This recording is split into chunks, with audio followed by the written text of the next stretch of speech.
केंद्र सरकार ने डायरेक्ट सेलिंग इंडस्ट्री को दिया लीगल स्टेटस।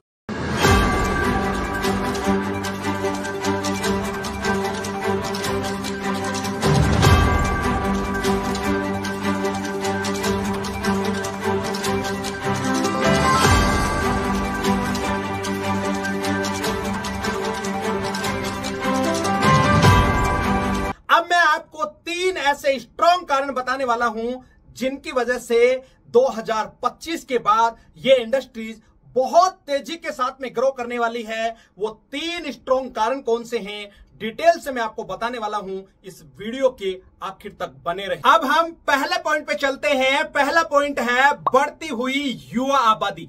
जैसा कि आपको पता है, हमारे देश की जनसंख्या बहुत ही तेजी के साथ में बढ़ रही है और जनसंख्या वृद्धि के अंदर हम नंबर 1 पर पहुंच चुके हैं।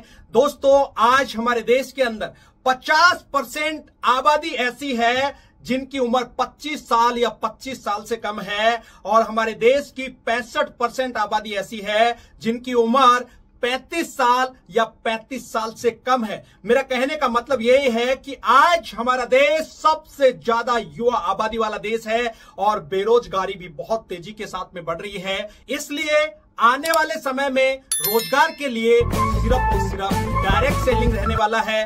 दोस्तों, अब तो हमारे देश की सरकार ने भी इसको लीगल घोषित कर दिया है। आने वाले समय में ये इंडस्ट्रीज बहुत तेजी के साथ में ग्रो करने वाली है। अप्रैल 2023 का एक डाटा मैं आपको बताना चाहूंगा।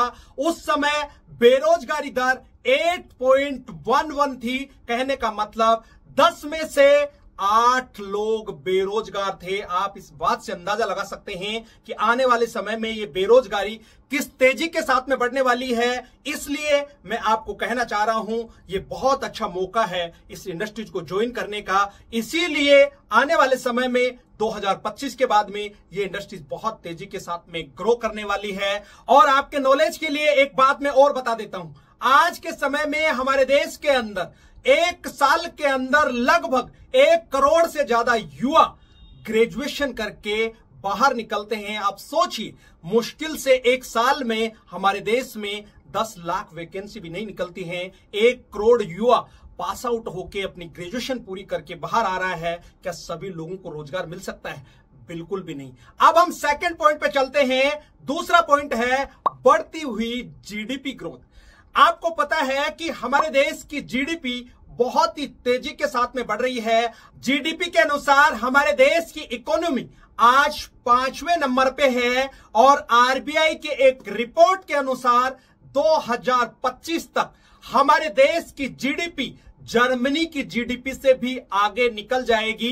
कहने का मतलब हम 4थे नंबर पे आ जाएंगे और इसी तरीके से 2028 आते आते हमारे देश की जो जीडीपी है वो जापान की जीडीपी को भी पीछे छोड़कर आगे निकल जाएगी। कहने का मतलब हम नंबर 3 पे आ जाएंगे। और दोस्तों, इसी तरीके से वो दिन भी दूर नहीं है, बहुत जल्दी हिंदुस्तान की जीडीपी नंबर 1 पे पहुंच जाएगी। आप सोचिए, जिस तरीके से हमारे देश की जीडीपी बढ़ रही है उस तरीके से हमारे देश में युवाओं को रोजगार नहीं मिल रहा है। जनसंख्या तेजी से बढ़ रही है, जीडीपी भी बढ़ रही है, लेकिन लोगों को रोजगार नहीं मिल पा रहा है क्योंकि रोजगार की एक लिमिटेशन है जिसकी वजह से बेरोजगारी ज्यादा बढ़ रही है। इसीलिए दोस्तों, मैं आपको बार बार कह रहा हूं, इस इंडस्ट्रीज को ज्वाइन करने का बहुत अच्छा मौका है। ये ही एकमात्र इंडस्ट्रीज है जो सब लोगों के सपनों को सच कर सकती है और यही एक इंडस्ट्रीज है जो सबको बराबर का मौका देती है। अब हम तीसरे और आखिरी पॉइंट पे चलते हैं, वो है बढ़ती हुई टेक्नोलॉजी। दोस्तों, आप देख रहे हैं कि आज हमारे देश में ही नहीं, विदेशों के अंदर भी टेक्नोलॉजी बहुत तेजी के साथ में बढ़ रही है। और ये मोबाइल फोन आपके सामने है, ये भी तो एक टेक्नोलॉजी है। आप इंटरनेट को यूज कर रहे हैं, ये भी तो एक टेक्नोलॉजी है। मेरा कहने का मतलब यही है कि टेक्नोलॉजी बहुत तेजी के साथ में बढ़ रही है। ये हमारे लिए बहुत अच्छी बात भी है, लेकिन ये बहुत बड़ा चिंता का विषय भी है। जिस तरीके से टेक्नोलॉजी बढ़ रही है उसी तेजी के साथ में आज हमारे देश में बेरोजगारी भी बढ़ रही है। मैं बहुत सारे एग्जांपल आपको दे सकता हूं। आपने देखा होगा कि बहुत सारी जगह आज रोबोट काम कर रहे हैं, चाहे वो कोई मैन्युफैक्चरिंग प्लांट है, हॉस्पिटल में डॉक्टर की जगह आज रोबोट सर्जरी कर रहा है। बैंक में आप गए होंगे, आज से 20-30 साल पहले आपने देखा होगा, पैसा जमा कराने के लिए, पैसा निकालने के लिए बैंकों में लाइन लगानी पड़ती थी, लेकिन आज पैसा जमा भी मशीन से होता है, पैसा मशीन से निकाल भी सकते हैं और मशीन के माध्यम से ही आप अपनी बैंक की पासबुक को प्रिंट भी कर सकते हैं। मेरा कहने का मतलब यही है, हर एक जगह टेक्नोलॉजी का इस्तेमाल किया जा रहा है। आने वाले समय में टेक्नोलॉजी और ज्यादा बढ़ने वाली है और जैसे जैसे टेक्नोलॉजी बढ़ेगी मेरे दोस्त, हमारे देश के अंदर भी